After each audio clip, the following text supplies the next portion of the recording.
باب مدینۃ العلم علی کرم اللہ وجہہ الکریم اپنا لعاب پاک ڈالتے ہیں، 1 بار 2 بار 3 بار 4 بار 5 بار 6 بار بس کیا۔ غوث پاک نے کہا نانا جان نے مجھے 7 مرتبہ پلایا، آپ نے 6 مرتبہ۔ علی کرم اللہ وجہہ الکریم فرماتے ہیں میں برابری تو نہیں کر سکتا، وہ رسول کائنات ہیں۔ عزیزان گرامی وقار، غوث پاک فرماتے ہیں پھر میری آنکھ کھلی اور اسی جامع مسجد میں جب میں کھڑا ہوا اور خطاب کے لیے لوگوں کو پکارا تو دیکھا ادھر سے بھی مخلوق آ رہی ہے، ادھر سے بھی آ رہی ہے، سامنے سے بھی آ رہی ہے۔ مجمع اتنا کثیر کہ تل دھرنے کی جگہ مسجد میں نہیں تھی، اور جب آپ کا خطاب ختم ہونے کو تھا لوگ اپنے کپڑے پھاڑنے لگے اور بے ہوش ہونے لگے۔ اتنی تیر بہدف کلمات تھے کہ سیدھے سینے میں پیوست ہو جاتے، دلوں میں اتر جاتے۔ اس کے بعد وہی دن تھا سیدنا عبد القادر جیلانی کو لوگوں نے ہاتھوں ہاتھ اٹھایا۔ بغداد میں شہرہ ہو گیا کہ کوئی ایک اجمی آیا ہے اور عربیوں پر فوقیت لے گیا ہے، سارے عربی اس کے سامنے دنگ رہ گئے ہیں، کوئی عربی اس کی فصاحت کو نہیں پہنچ پاتا ہے۔ کئی لوگ امتحان کے لیے بھی آئے، ایسا نہیں ہے کہ غوث پاک کو یوں ہی چھوڑ دیا گیا۔ میرے عزیز تم تو 1000 سال کے بعد کرامتیں سنتے ہو نا، یہی لگتا ہے کہ غوث پاک بہت کرامتوں کے مالک تھے، بہت بڑے عالم اور بڑے ولی کامل تھے، کچھ نہیں ہوا ہوگا ان کے ساتھ۔ ہمارے سے زیادہ خطرے انہوں نے مولے ہیں، ہم سے زیادہ حاسدین ان کے تھے، دشمنی کرنے والے اپنوں میں بھی بہت سارے تھے۔ غوث پاک رضی اللہ تعالیٰ عنہ کا جب خطاب شروع ہوا، کیا ایک خطیب جب مشہور ہونے لگے تو دوسرے مولوی خاموش رہ جائیں گے؟ حسد کی چنگاری بھڑکتی ہے، وہ غوث پاک کے خلاف بھی بھڑکی۔ اور بغداد میں جب یہ شورا ہونے لگا تو کئی علماء اس وقت کے جو بڑے بڑے پائے کے عالم ہیں، ان کی کتابیں آج بھی موجود ہیں، میں نام تذکرے نہیں کر رہا، لیکن انہوں نے ٹیسٹ لینے کی غرض سے، امتحان لینے کی غرض سے کئی لوگوں کو سوالات بھیجے۔ ایک دن مجلس میں ایسا تھا کہ غوث پاک تفسیر قرآن بیان کرتے تھے۔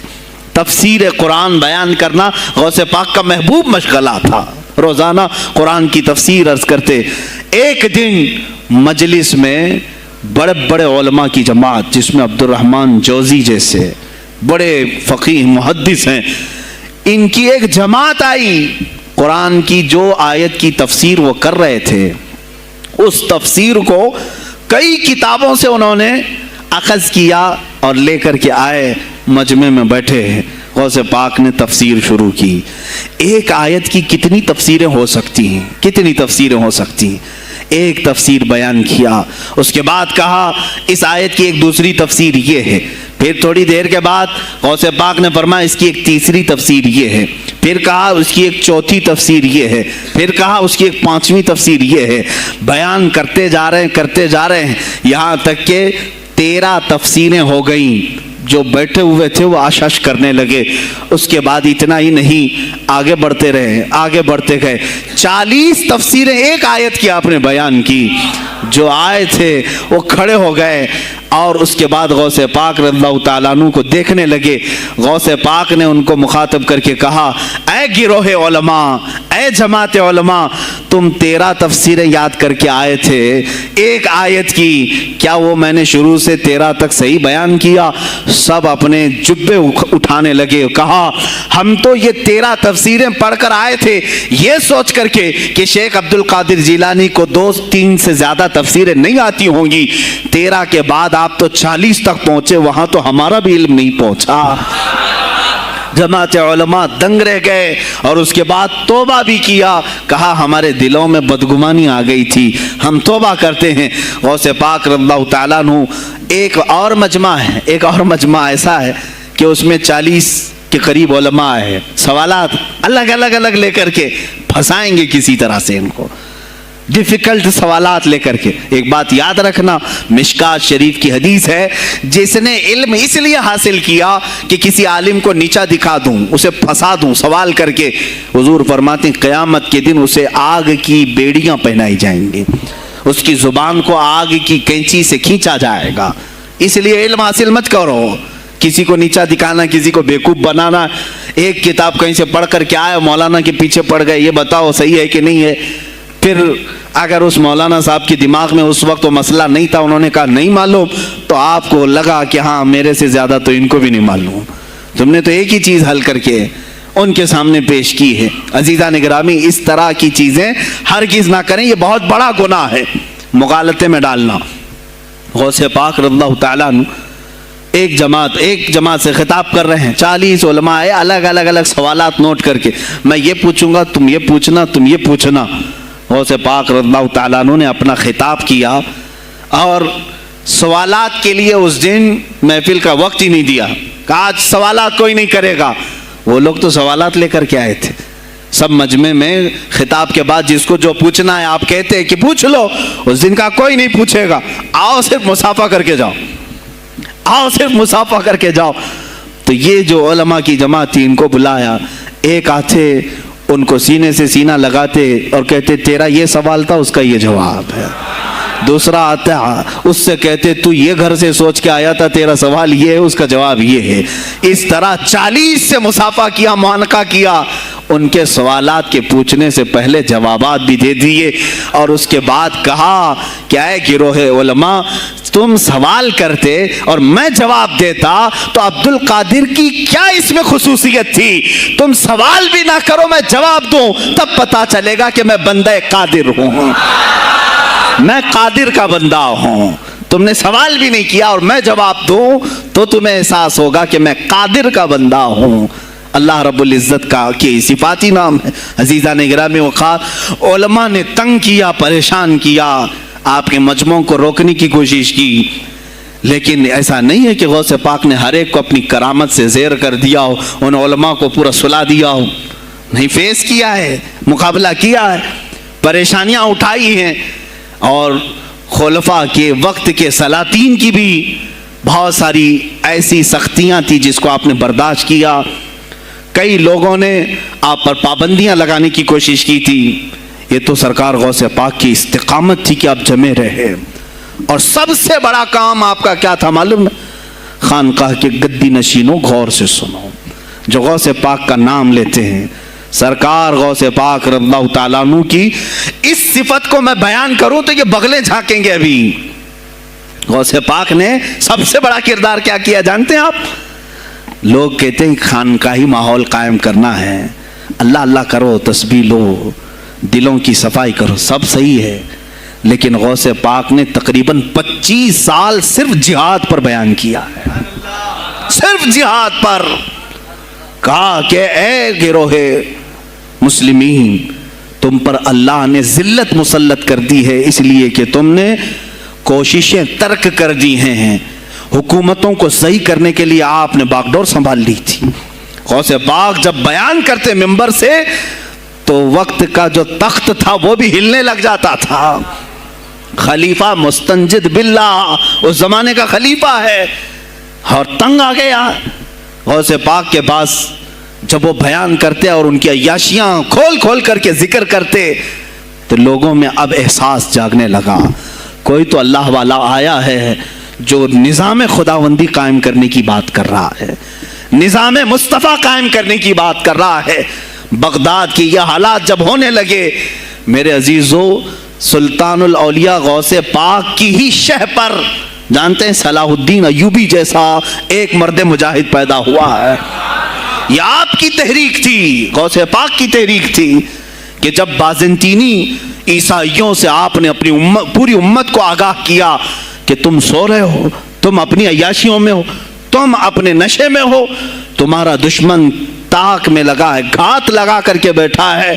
اور ہوا بھی یہی کہ غوث پاک کے وصال کے صرف 10 سال بعد صلیبیوں نے حملہ شروع کر دیا بغداد پر، مصر پر، ترکی پر، ہر جگہ، اور یہی حملے کی وجہ تھی صلاح الدین ایوبی جیسا مرد مجاہد کھڑا ہوا، اور پھر انہوں نے پورے بیت المقدس کو فتح کر کے اپنے سر ایک صحرا باندھا۔ آج تک امت اس کے احسان کو یاد کرتی ہے۔ میرے عزیزو، غوث پاک کے زمانے کے ہیں صلاح الدین ایوبی۔ اتنا ہی نہیں، آپ ہی کی تحریک تھی، غوث پاک کی تحریک تھی کہ تم جوانوں کو تیار کرو، تمہاری زندگی عیاشی کے لیے نہیں، اللہ کا نظام قائم کرنے کے لیے ہے۔ تم اللہ کا نظام قائم کرنے کے لیے آئے ہو دنیا میں، کیونکہ اللہ نے تمہیں خلیفۃ اللہ کہا ہے۔ اللہ کے تم خلیفہ ہو, تم نائب ہو اللہ کے, تم یہاں پر اپنی موج مستی کے لیے نہیں آئے. اب اس زمین پر بات ہوگی تو صرف میرے مولا کی ہوگی, اس زمین پر بات ہوگی میرے مصطفیٰ کی ہوگی. یہ سیدنا عبد القادر جیلانی کا اعلان تھا. ہے کوئی آج پیران اسلام وہ اعلان کریں کہ آج اس زمین پر صرف ہم ناموس رسالت کی بات کریں گے؟ کون ہے؟ کیوں بیٹھے ہو؟ غوث پاک سے اگر تمہاری ادنا سی نسبت ہے تو پھر تمہیں اپنے جوانوں کو, اپنے مریدوں کو یہ سکھانا ہوگا کہ موٹے موٹے نذرانے دینے سے نہیں چلے گا, اپنی گردنیں حضور کو پیش کرنے کے لیے تیار کرو. تم تیار ہو جاؤ اپنا خون اور اپنی گردن بارگاہ مصطفیٰ میں دینے کے لیے. یہ آج تربیت دو, ورنہ پھر دشمن تمہیں کچا چبانے کے لیے تیار ہے, کچا چھبانے کے لیے تیار. عزیزان گرامی, میں غوث پاک کی تحریک آپ کو بتا دوں کون سی تحریک تھی. وہ صلاح الدین ایوبی جو بیت المقدس فتح کیا, یہ غوث پاک کی تحریک ہے. اور پھر چند سالوں کے بعد پورے عالم اسلام میں جو خلافت عثمانیہ قائم ہوئی, غازی ارطغرل جو آئے, یہ تحریک بھی غوث اعظم کی پیدا کی ہوئی تھی. آپ نے جوانوں کو متحرک کیا تھا اور پھر امت کا وہ شعور بیدار کیا تھا جو ان میں مردہ کر چکے تھے کچھ حکومت کے کارندے. میں سمجھتا ہوں اس وقت جتنے خلفاء بیٹھے ہوئے تھے خلافت پر, تخت پر, جو نام کے مسلمان تھے, یا اس کو ہماری زبان میں سمجھ لیں سب کانگریس کے تھے جو منافق تھے, یعنی دکھتے تھے بس لیکن اندر سے سب نفاق ہوتا تھا, نفاق ہوتا تھا. ہاں میں صاف کہوں گا, بغداد میں بھی کانگریس کا خلیفہ رہا ہوگا, مصر میں بھی اور ترکی میں بھی اور نیشاپور میں بھی, اس لیے کہ مسلمانوں کے خون چوس کر کے تخت پر بیٹھ تو جاتے لیکن پوری زندگی گزر جاتی, میرے مصطفیٰ کا نام تک نہیں لیتے تھے. ان کو بٹھاتے تھے مسلمان. آج آپ بھی تو یہی کر رہے ہیں, یہی کر رہے ہیں. ہم اپنا اپنا سمجھ کر کے جن کو اوپر تک بٹھاتے ہیں, پوری زندگی چھان مار کر کے دیکھ لو کب یہ نظام قرآن کی کبھی بات کیا ہے؟ کبھی میرے مصطفیٰ پر آنے والی آنچ کے لیے یہ کھڑا ہوا ہے؟ کوئی نہیں کھڑا ہونے والا ہے. ان کے سفید کرتے اور ان کے سفید پاجامے سب کفن بن کر رہ جائیں گے اور کچھ بھی نہیں ہوگا.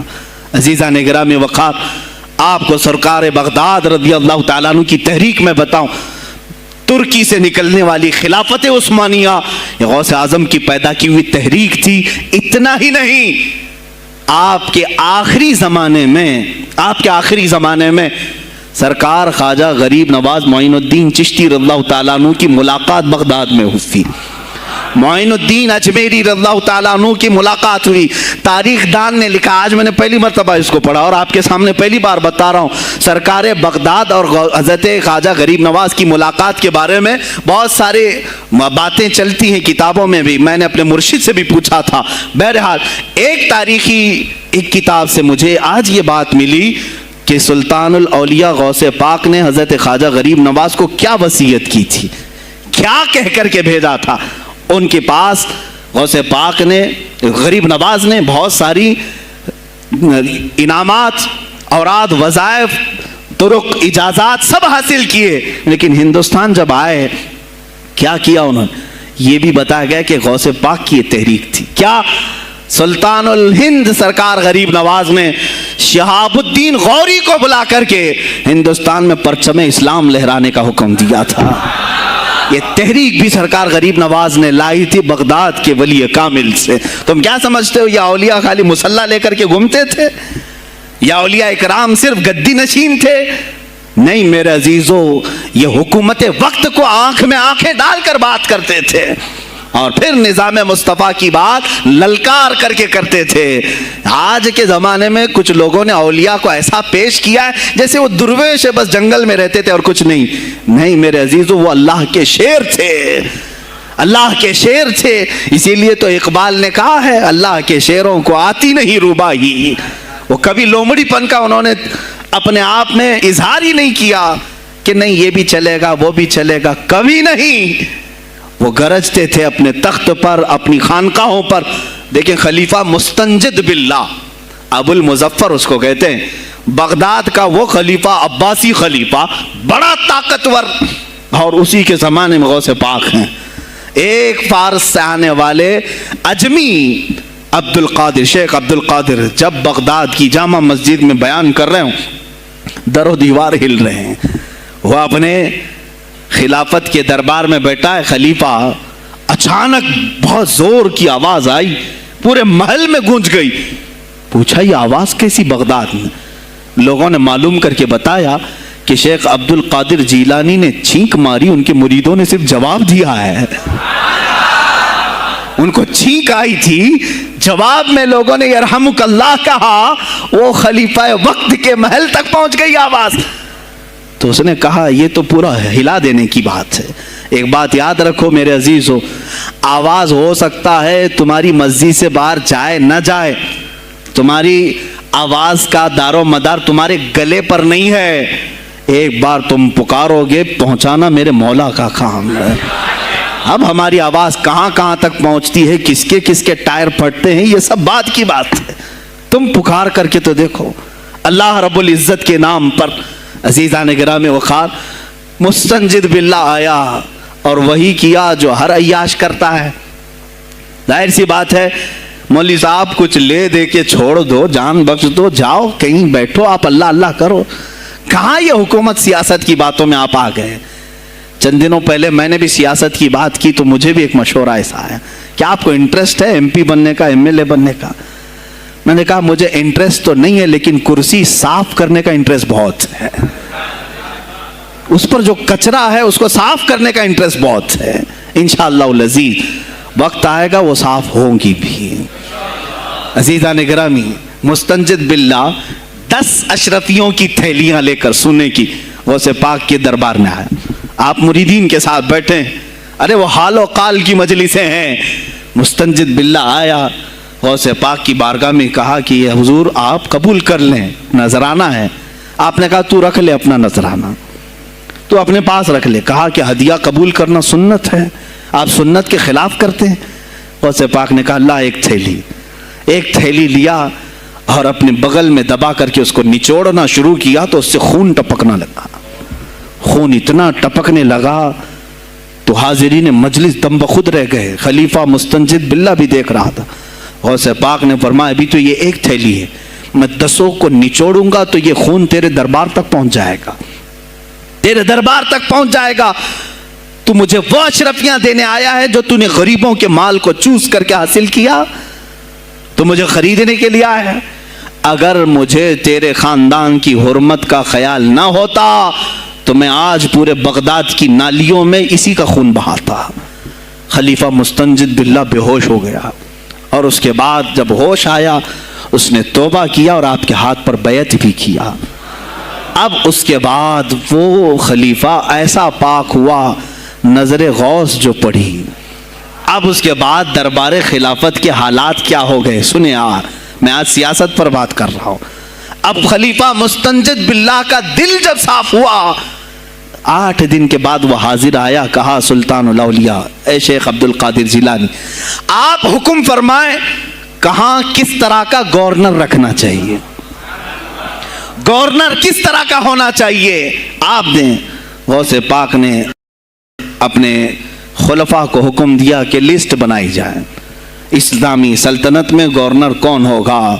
لسٹ بنی. کہا وہ ہوگا جس کی تہجد قضا نہیں ہوتی، وہ گورنری پر آئے گا جو سنت رسول کو ہلکا نہیں سمجھتا ہوگا، وہ گورنری پر آئے گا جس کی نمازیں کوئی قضا باقی نہ رہی ہوں، اس لیے کہ جو اللہ کا قرضہ باقی رکھے گا وہ لوگوں کا بھی مال کھا جائے گا. آپ نے لکھایا نام، خلیفہ مستنجد باللہ نے آپ کے اشارے پر گورنر پورے تبدیل کر دیے. ہر جگہ پر ایسے لوگوں کو رکھا جو سرکار غوث پاک کے یا تو مرید تھے یا خلیفہ تھے یا شاگرد تھے، اور ان کے دلوں میں اللہ کا خوف تھا اور وہ پورے بغداد اور آس پاس کی سلطنتوں کو سنبھالے ہوئے تھے. ایک وقت ایسا آیا کہ وہی چند سال پہلے جو بغداد نشے میں ڈوبا ہوا تھا، 10 سالوں کے بعد لوگ کہنے لگے کہ آج بغداد ایسا لگ رہا ہے جیسے عمر بن خطاب کا زمانہ آ گیا ہو، عمر بن خطاب کا زمانہ آیا ہو. تم نے تو غوث پاک کی 11ویں کھائی ہے نا، اصلاح حکومت ان سے نہیں سیکھا. وہ آئے تھے نظام تبدیل کرنے کے لیے. آج میں علماء سے بھی یہی کہوں گا، تم حق بات تو پہنچاؤ قوم تک. آج حالات ایسے ہیں میرے عزیزوں، ڈر اور خوف ان کے سینوں پر طاری ہوا۔ کس بات سے ڈرتے ہو؟ کیا تم نے اللہ کی ذات پر ایمان نہیں لائے؟ یہ نہیں کہتے ہو موت و حیات اللہ کے ہاتھ ہے، رزق اللہ کے ہاتھ ہے، پھر ڈرتے حکومت وقت سے کیوں؟ مجھے ابھی چند دنوں پہلے ایک میسج یہ بھی آیا تھا کہ حضرت آپ تو پاکستان کے علامہ خادم حسین کی تعزیت پر بیان کر رہے ہو، آپ دیکھ نہیں رہے یہاں کا ماحول کیسا ہے؟ عزیزان گرامی، اس دن مجھے افسوس اس بات پر ہوا، سوال پر، ہائے افسوس، اس قدر تمہارے ضمیر مردہ ہو گئے، اس قدر تم بزدل ہو گئے، لاکھوں لوگوں کے دلوں میں شمع عشق مصطفیٰ جگانے والے پر تمہاری زبان بند ہے، تمہاری زبان بند ہے۔ میں نے صرف ایک جملہ کہا، کوئی فرق نہیں پڑتا، میں اس ملک میں رہ رہا ہوں جہاں کا پرائم منسٹر ایک سور خبیث فرانس کے صدر کے لیے ٹویٹ کر سکتا ہے، تو میں پڑوسی ملک کی کسی عاشق رسول کی تعزیت کیوں نہیں کر سکتا؟ کیوں نہیں تعزیت کر سکتا؟ اگر ہندوستان کی تخت پر بیٹھنے والے کو فرانس کے صدر سے کوئی دلی عشق ہے، محبت ہے، تم اس کی معشوقہ ہو یا محبوبہ ہو، مجھے فرق نہیں پڑتا، لیکن اتنا ضرور ہے عاشق رسول مشرق میں ہو، شمال میں ہو، جنوب میں ہو، مغرب میں ہو، جب اس کی روح جائے گی تو ہماری بھی روح تڑپے گی۔ ہماری ڈور بندھی ہوئی ہے مدینۃ الرسول سے۔ میرے آقا صلی اللہ علیہ وسلم کی جو بات کرے گا وہ پھر کسی بھی ملک کا باشندہ ہو۔ تم کہتے ہو تعزیت کے لیے، ارے میرے عزیز، اگر میں سامنے ہوتا تو اس کے قدموں کی خاک میں اپنے امامے پر رکھتا۔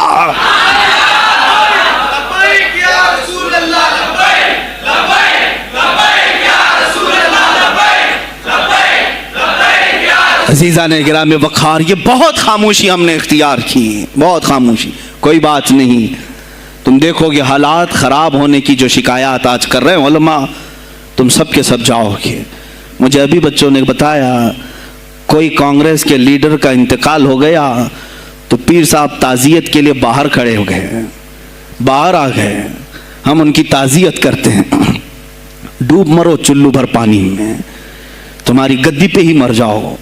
تمہاری زبانوں پر جب عاشق رسول کے لیے تعزیت کے الفاظ آنے میں ہچکچاہٹ آتی ہے، کون سا عشق رسول، کون سا کلمہ تم نے پڑھا ہے؟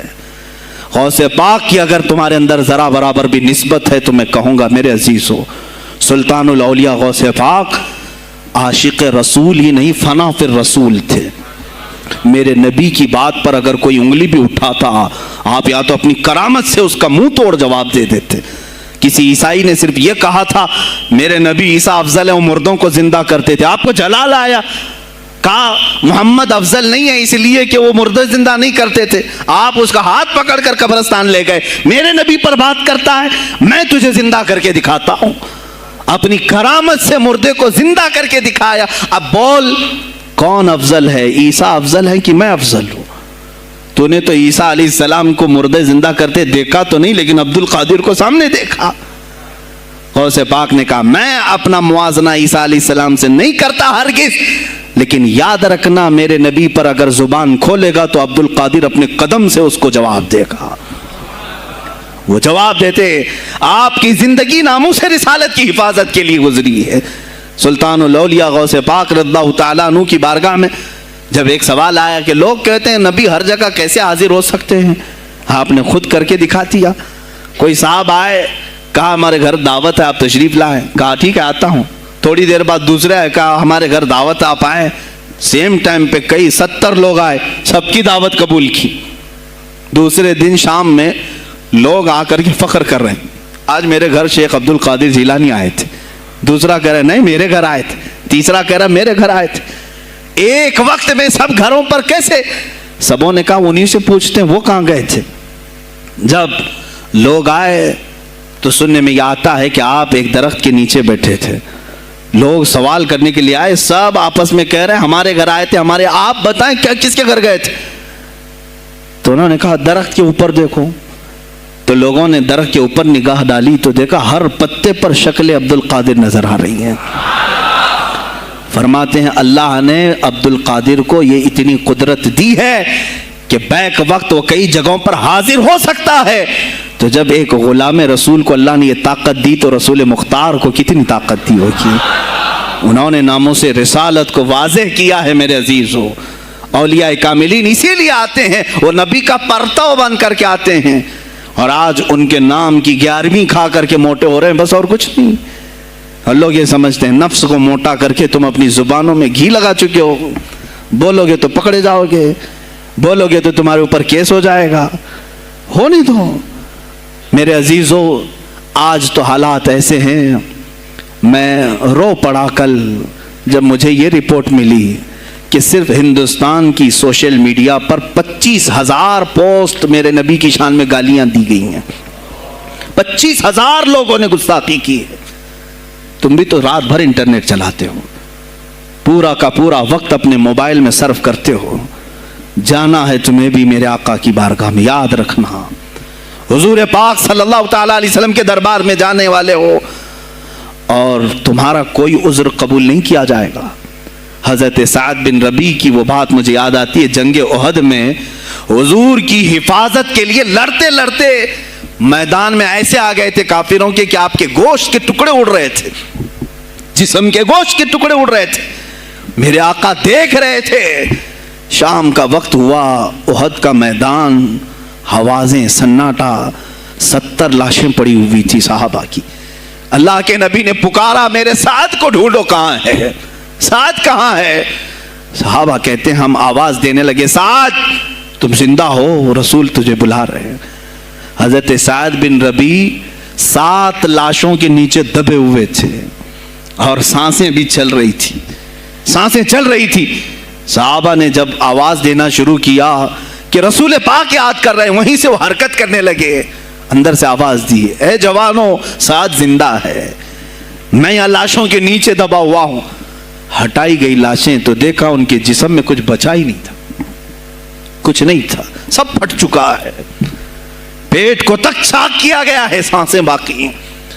سعد بن ربیع کہتے ہیں, اے صحابہ شاید میں رسول اللہ تک نہیں پہنچ پاؤں گا, حضور اونچے ٹیلے پر بیٹھے ہوئے ہیں, شاید نہیں پہنچ پاؤں گا, میرا سلام میرے نبی تک پہنچا دینا, حضور تک پہنچا دینا. لیکن آنے والوں کو کیا کہا جانتے ہیں؟ میں اے جوانوں تم سب سے کہوں گا آج کے حالات میں. سعد ابن ابی ربیع کہتے ہیں, اے صحابہ میں تو جا رہا ہوں, میری آخری سانسیں ہیں, لیکن اگر تمہاری آنکھیں چمکتی رہی, تمہارے جسموں میں جان باقی رہی, اور میرے نبی پر اگر کسی نے انگلی اٹھائی اور گالی دی, میں قیامت کے دن اسے نہیں چھوڑوں گا. اور یاد رکھنا اللہ کی بارگاہ میں تمہارا کوئی عذر قبول نہیں کیا جائے گا اگر تمہارے جیتے جی تمہارے نبی کی ذات پر کسی نے کیچڑ اچھالا. حضرت سعد ربیع اتنا کہہ کر کے انتقال ہو گئے, وہ حضور تک پہنچائے بھی نہیں جا سکے. اے میرے عزیزو, اے جوانوں, تم کیا سمجھتے ہو کہ تم دنیا سے اسی طرح نکل جاؤ گے؟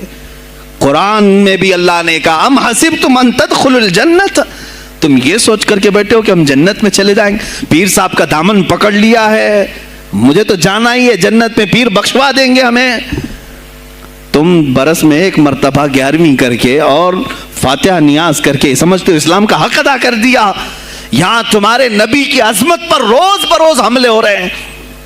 آج کفر کھل کر کے آیا ہے سامنے, نہیں دیکھتے آپ؟ کفر کھل کر کے سامنے آیا ہے تعصب کے ساتھ. ہر شہر میں جاتے ہوئے گنڈے للکار رہے ہیں اسلام کے خلاف ہمارے ملک میں.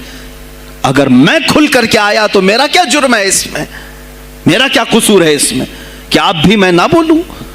ہاں آج تمہارے پاس طاقت ہے, پاور ہے, جو کچھ بھی حسر اور رسوخ ہے, اس سے زیادہ کیا کرو گے کہ تم مجھے جیل میں بند کر دو گے؟ میں کل کی تفسیر میں بھی یہی کہا, ایک مولانا صاحب نے کہا کیا آپ اتنا بول رہے ہیں, آپ پر ایسے ایکٹ لگائے جائیں گے کہ زندگی بھر آپ کی ضمانت ہی نہیں ہوگی, آپ پر ایسے قانون لگائے جائیں گے کہ آپ کی زندگی بھر ضمانت ہی نہیں ہوگی. میرا دل یہ کہتا ہے اے لوگوں, اس طرح جی کر فائدہ بھی کیا؟ ایسی آزادی کس کام کی جس میں روز اٹھتے ساتھ میرے نبی کی شان میں گستاخیاں ہم سن رہے ہوں اور حضور کو کوسا جا رہا ہوں, ہم کھاتے پیتے گھوم رہے ہوں. اس سے بہتر ہے کہ جیل کی کوٹری میں ہم زندگی گزار لیں, کل بارگاہ مصطفیٰ میں اٹھنے والا چہرہ تو رہے ہمارے پاس. اگر اللہ کے نبی صلی اللہ تعالیٰ علیہ وسلم نے سوال کر لیا پکڑ کر کے کہ تیرے زندگی میں تیری جوانی میں مجھ پر تو لوگ رنگیلا رسول کہہ رہے تھے، تو کیا کہہ رہا تھا؟ تو کیا کہہ رہا تھا اس زمانے؟ تم کیا کہو گے؟ اے اللہ کے نبی میں مزدور تھا، میں کچھ نہیں کر سکتا تھا، میں غریب تھا، کام کاج کرتا تھا، میں کچھ نہیں کر سکتا تھا۔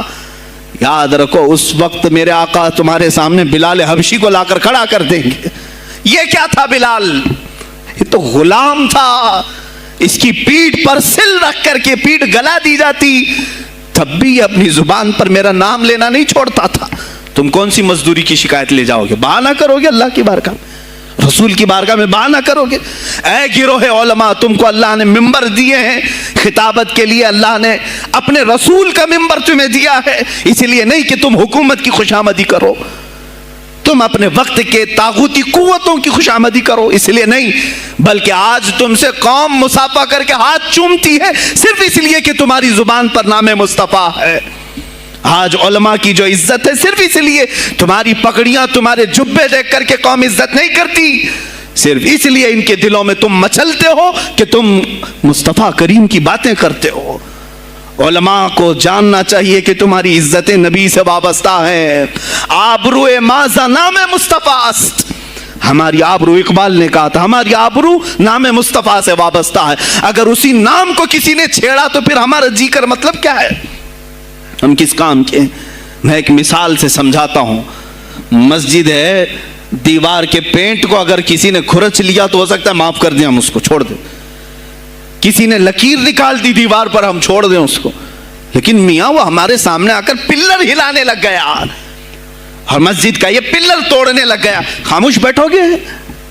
اور اگر تم خاموش بیٹھے تو اس کا انجام کیا ہوگا؟ اس نے پلر ہلایا تو صرف پلر نہیں ٹوٹے گا، یہ چھت پورا سب کے اوپر گرے گا۔ آج ظالم کفار پورے تمہاری جڑ کو ہلا رہے میرے نبی کی ذات کو، سیدھے مصطفیٰ کریم کی ذات کو ہلا رہے ہیں۔ اللہ کے حبیب صلی اللہ تعالیٰ علیہ وسلم کی ناموس کو ہلکے میں مت لینا میرے عزیزو، لاکھوں جانیں جاتی ہیں جائیں اسلام پر، حضور اکرم صلی اللہ تعالیٰ علیہ وسلم کی ذات کو ہلکے میں مت لینا۔ اور اگر انہوں نے ہلانا شروع کیا ہے اگر حضور کی ذات پر، حیرت ہو رہی، 25,000 پوسٹ تم میں سے کس نے کمپلینٹ کی ہے؟ سائبر کرائم کو کمپلینٹ کر سکتے تھے، ہمارے جذبات کو ٹھیس پہنچا ہے۔ ہم آزاد ملک میں رہ رہے ہیں، میرے نبی سے چھیڑ چھاڑ کیوں ہو رہی ہے؟ کسی نے آواز اٹھائی؟ کچھ ہیں اللہ ماشاء اللہ، کچھ علماء، کچھ وکلا اس کے پیچھے لگے ہوئے ہیں، لیکن میرے عزیزو ہر مسلمان کا یہ حق ہے، تمہاری نسبت رسول پاک سے ہے۔ اب انہوں نے ہلانا شروع کیا تو انتظار کرو، جس دن یہ چھت گرے گی عذاب بن کر سب پیچھے جائیں گے، سب اس میں گرفتار ہوں گے۔ انشاءاللہ العزیز ہم مہم چھیڑیں گے، ہم مہم چھیڑیں گے اس بات کی۔ اگر آج تم کثرت میں ہو تو اس کا کیا مطلب جو چاہے تم کر لو گے؟ ہم اتنے گئے گزرے تو نہیں ہیں کہ ہمارے نبی کے اوپر بھی تم چلے جاؤ۔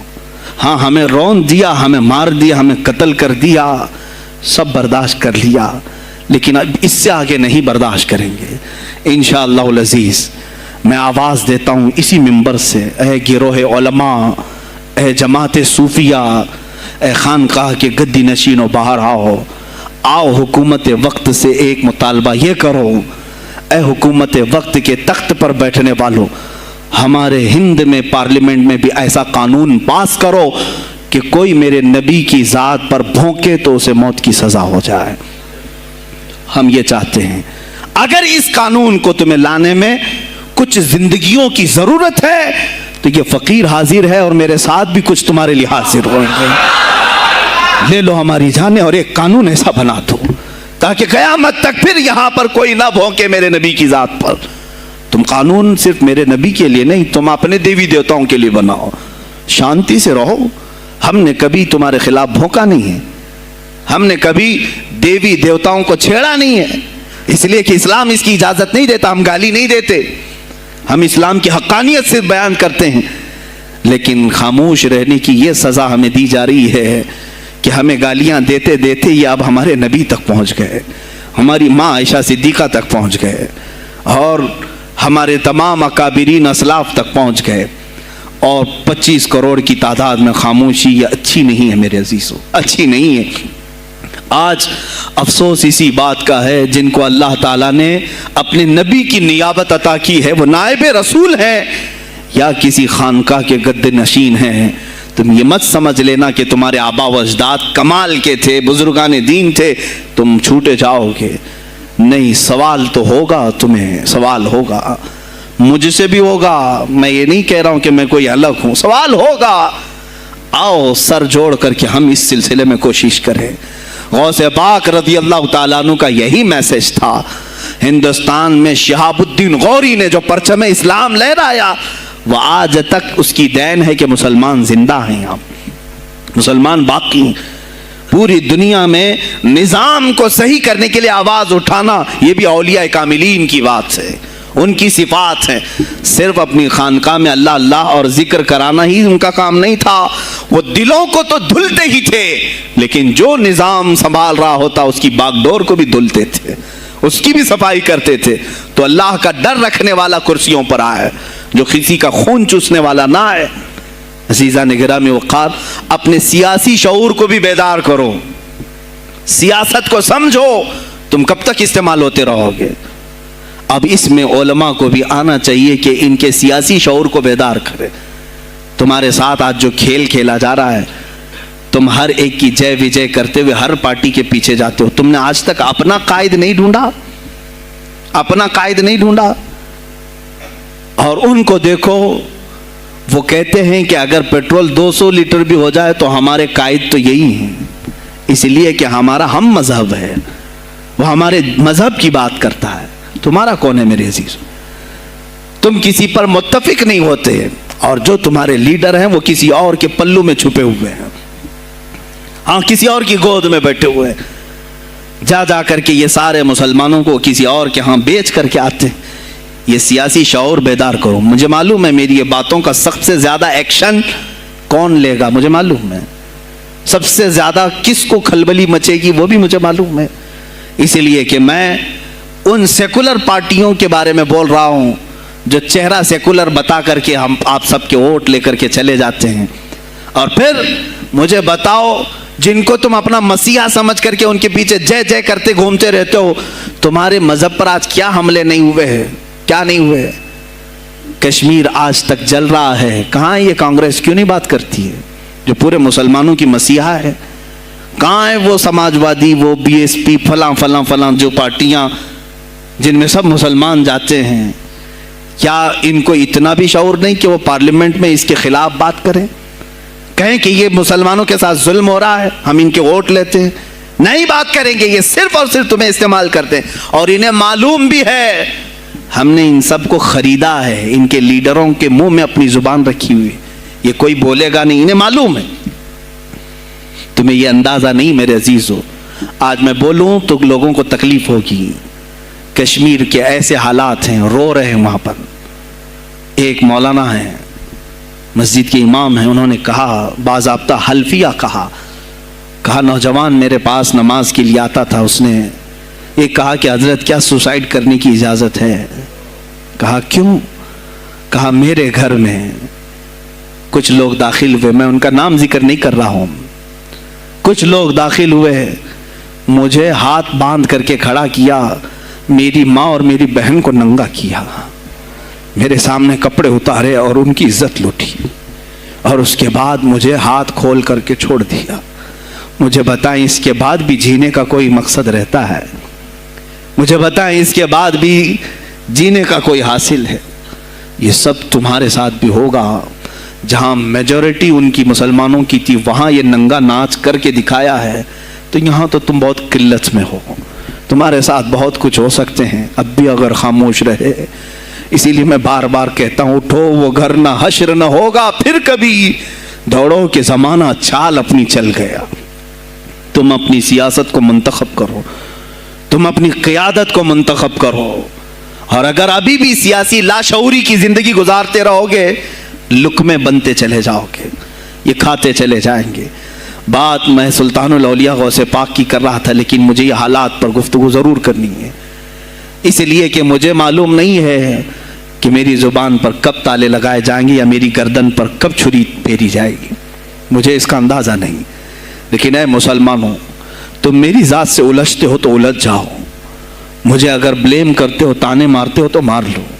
چند دنوں کی بات ہے، جب تک میری سانسیں چل رہی ہیں تب تک مجھے گالیاں دو گے، لیکن جس دن میں بھی دنیا سے جاؤں گا اس دن تم ہماری باتیں یاد رکھو گے، اس دن یاد کرو گے. مجھے اپنے بچوں کو یہی بتانا ہے کہ اب وہ دور آیا ہے جہاں ممبروں سے بھی بولنے میں اب گھبراہٹ ہے. لوگ اپنے خوف کے مارے ایسے ہیں کہ اپنی روزی روٹی کے چکر میں میرے مصطفیٰ کی گالیاں سننا برداشت کر رہے ہیں. دیتا ہے دینے دو نا، ہمارا کیا بگڑتا ہے.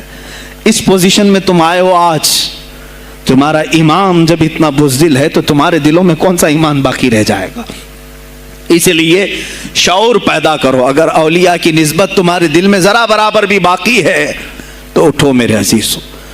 آپ قیامت کے دن جواب دہ ہوں گے میرے نبی صلی اللہ تعالیٰ علیہ وسلم کی عظمت پر. آج جو حملے ہو رہے ہیں یہ ہماری زندگی کا سب سے بڑا ایشو ہے. آج مطالبے کرو، مانگو تو کس چیز کو مانگو؟ بس یہ ہے کہ میری نبی کی عزت سلامت رہے، مجھے دنیا میں اور کچھ نہیں چاہیے. اتنا مطالبہ تو کر سکتے ہو، اتنا مطالبہ کرو، اور پھر دیکھو میرے مصطفیٰ کی طرف سے انعام کیا ملے گا، اللہ کی طرف سے انعام کیا ملے گا. ارے وہ مرد قلندر جو پاکستان میں ابھی شہید ہوا، کس بات کا اعلان کرتا تھا، کس کو پکارتا تھا، کس کو للکارتا تھا؟ صرف یہی تو بات کرتا تھا کہ تاجدار ختم نبوت. اور میدان میں معذوری کے ساتھ بھی آ کر کہتا تھا لبیک یا رسول اللہ، اے اللہ کے رسول میں حاضر ہوں، میں حاضر ہوں، اپنی جان لے کر آیا ہوں. اور تم یاد رکھنا تمہاری ٹانگیں تو سلامت ہے، کل بروز قیامت ہو سکتا ہے تمہارا سامنا اس خادم حسین سے ہو، تمہاری ٹانگیں دیکھ کر کے پوچھی جائیں گی. معذور ہونے کے بعد جب کوئی میدان میں میرے نبی کی عظمت پر پہرا دینے کے لیے آ سکتا ہے تو تم نے اپنی ٹانگیں کس کام کے لیے رکھی تھی؟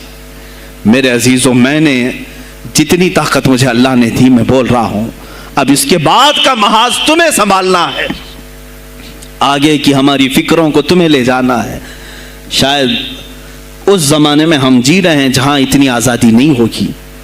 چھوٹی سی بات کو آج بہت بڑا بنا کر کے اسے ختم کیا جاتا ہے، لیکن مجھے اندازہ ہے اس بات کا، ہندوستان کی آزادی میں بھی میرے اکابرین میں 30,000 علماء نے اپنی جانیں دی ہیں. کشمیر سے لے کر دلی تک ہر درخت پر ایک عالم کی لاش لٹکی ہوئی تھی. ان کی جانیں، ان کی قربانیاں رائیگاں نہیں گئیں. 70 سال سے ہم مزے لے رہے ہیں، ان کی قربانیاں ہیں یہ. علامہ فضل حق خیر آبادی کو انڈمان نکوبار پوری زندگی کے لیے قید کر کے ختم کر دیا گیا، مزار بھی وہیں پر ہے آج. تو آج مجھے اندازہ ہے اگر میں نے اس بات کی شروعات کی ہے، ہو سکتا ہے یہ جو کچھ بھی ہمارے ساتھ کریں، لیکن مجھے میرے رب ذوالجلال کی ذات پر یقین ہے. میں یہی کہوں گا، اے اللہ، اگر ہمارے مقدر میں شہادت ہے تو اس سے بہتر کوئی اور موت ہے نہیں. اے رب ذوالجلال، اس حالت میں دنیا سے اٹھا جب تو ہم سے راضی ہو. اگر تو نے ہمارے لیے ایک لمحے کے لیے بھی ناراضی ہے، مولا پھر ہمیں مہلت دے دے کہ تجھے راضی کر کے جائے، تجھے راضی کر کے جائے. میرے مصطفیٰ صلی اللہ تعالیٰ علیہ وسلم کو قبر میں ہمیں دیکھنا ہے، اس لیے ہم قبر میں جا رہے ہیں، لیکن اس حال میں دنیا سے جائیں کہ ان کی عظمت پر کچھ بول تو سکیں، ان کی ناموس پہ کچھ کر تو سکیں. عزیزان گرامی، سلطان الاولیاء شہنشاہ بغداد رضی اللہ تعالیٰ عنہ کی ذات پر جو ان کی کرامات ہیں وہ ساری چیزیں پھر کبھی میں ذکر کروں گا. آج اسی پر میں اختتام کرتا ہوں. اسی پر جیو اور اسی پر مرو. انہیں جانا انہیں مانا، نہ رکھا غیر سے کھا. للہ الحمد میں دنیا سے مسلمان گیا. آج لے ان کی پناہ، آج مدد مانگ ان سے، پھر نہ مانیں گے قیامت میں اگر مان گیا. اس لیے کہ رسول پاک صلی اللہ تعالیٰ علیہ وسلم کے سوا کوئی اس قیامت کے میدان میں تمہارا دستگیر نہیں ہے. جب تک وہ تیری سفارش نہ کریں، اللہ بھی تجھ سے کلام کرنے والا نہیں ہے. جب امام اہل سنت نے یہاں تک کہہ دیا خلیل و نجی مسیح و صفی سبھی سے کہیں نہ بنی، یہ بے خبری کی خلق پھری کہاں سے کہاں تمہارے لیے. رسول پاک ہی کے لیے، تم وہاں پر بھی اٹھائے جاؤ گے۔ میں یہی میسج دے کر کے جاؤں گا جو میرے مرشد گرامی نے آخری وقت دیا تھا، زندگی یہ نہیں کسی کی کسی کے لیے، زندگی ہے نبی کی نبی کے لیے۔ نا سمجھ مرتے ہیں زندگی کے لیے، نا سمجھ مرتے ہیں زندگی کے لیے، جینا مرنا ہے سب کچھ نبی کے لیے۔ بلحوث سن، سیم و زر کی بندگی اچھی نہیں۔ بلحوث کہتے ہیں ہوس کا پجاری، خواہشات کا پجاری۔ میرا مرشد یہ کہہ کر گیا ہے ہمیں، بلحوث سن، سیم و زر کی بندگی اچھی نہیں، ان کے در کی بھیک اچھی، سروری اچھی نہیں، ان کے در کی بھیک اچھی، سروری اچھی نہیں۔ اور کہتے ہیں جو پیا کو بھائے اختر وہ سہانا راگ ہے، جو پیا کو بھائے اختر وہ سہانا راگ ہے، جس سے ناخوش ہو پیا وہ راگنی اچھی نہیں۔ جو میرے نبی کو نہ پسند آئے وہ بات ہی اچھی نہیں، جو میرے نبی کو نہ پسند کام ہو وہ کام ہی اچھا نہیں، جس سے ناخوش ہو پیا وہ راگنی اچھی نہیں۔ وآخر دعوانا الحمدللہ رب العالمین۔ السلام علیکم۔ اے اللہ ہم سب یہاں پر تیرے دربار میں حاضر ہیں، کھڑے ہیں، ہم سب کو بری شرارتوں سے محفوظ فرما، نفس امارہ کی بدکاریوں سے بچا، شیطانی وساوس سے بچا۔ اے اللہ ہم سب کو صراط مستقیم پر چلا۔ خلاق العالمین ہماری یہ جو کچھ بھی زندگی گناہوں کی نظر ہو گئی ہے، ہم سب کو پاک و صاف کر کے تیرے حبیب پاک کی عظمت پر پہرا دینے والی بنا دے۔ اے الہ العالمین ہم نسبت میں قادری ہیں مولا، قادری کر، قادری رکھ، قادریوں میں اٹھا۔ قدر عبد القادر قدرت نما کے واسطے، قدر عبد القادر قدرت نما کے واسطے مولا دنیا میں بھی ان کے غلاموں میں شامل رکھ، قیامت میں ان کی مریدوں میں حشر فرما۔ اے رب ذوالجلال احسن الخالقین ہماری اس فاتحہ کا ثواب آج خصوصاً بالخصوص امیر المجاہدین حضرت علامہ خادم حسین رضوی رحمۃ اللہ علیہ کی روح کو نظر قبول فرما مولا، ان کا نعم البدل امت کو عطا فرما۔ اے رب ذوالجلال ہم میں کوئی مرد مجاہد پیدا کر، اے اللہ ہم میں کوئی مرد مجاہد پیدا کر کہ ہماری بزدلیاں دور ہو جائیں مولا، ہماری خانقاہوں کو صحیح فرما دے، ہمارے علماء کے سینوں کو ایمان سے بھر دے مولا، ان کی زبانوں میں قوت عطا کر مولا، سب کو ایمان پہ استقامت عطا فرما مولا، ان بچوں کو غازیان اسلام بنا دے، تیرے حبیب پاک پر مر مٹنے والا نفس عطا فرما۔ الہ العالمین ہم سب کو آخری سانس تک تیرے نبی سے وفا کرنے کی زندگی عطا مولا، ہم سب کو بے وفائی سے بچا لے مولا، ہم سب کو بے وفائی سے بچا لے، اے اللہ ہم سب کو بے وفائی سے بچا لے۔ الہ العالمین تیرے حبیب پاک کا واسطہ ہم سب کو ہر طرح کے کفار و مشرکین کے شر و فساد سے محفوظ کرو، اسلام و سنیت کا بول بالا فرما، کفر و شرک کا منہ کالا فرما۔ ان اللہ و ملائکتہ یصلون علی النبی یا ایھا الذین آمنوا صلوا علیہ وسلموا تسلیما۔ اللهم صل على سيدنا مولانا محمد معدن الجود والكرم وآله وأصحابه الكرام ابنه الكريم وآله وسلم۔ سبحان ربك رب العزة عما يصفون وسلام على المرسلين والحمد لله رب العالمين۔ جب دمیں واپسی ہو یا اللہ، جب دمیں واپسی ہو یا اللہ، لب پہ جاری ہو بس لا الہ الا اللہ محمد رسول اللہ صلی اللہ علیہ وسلم۔